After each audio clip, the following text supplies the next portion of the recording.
ख़बर मां शेयर कंदासीं। गंदा खाबे जो ज़हरीले नाग जे ककड़ सबब औरत फौत थी वई आहे। गोड़ सावल खान में ज़हरीले नाग जे ककड़ सबब औरत फौत थी वई आहे। औरत जो इलाज कर पहुचण ते संदसि घर भातियुनि में कोहराम अची वियो।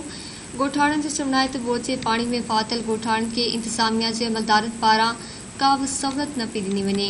हुन जो बोचे पाणी अंदरि मुख़्तलिफ़ जानवर अची विया आहिनि, जिन मां जान जो ख़तरो पैदा थी वियो आहे।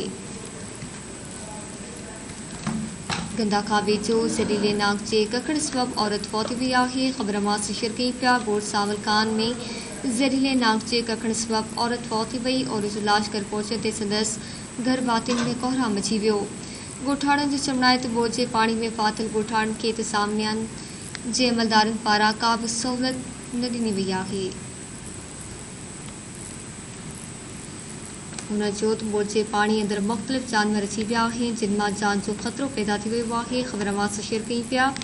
गंदा खाबे जो ज़हरीले नाग जे ककड़ सबब औरत फौत थी वई आहे।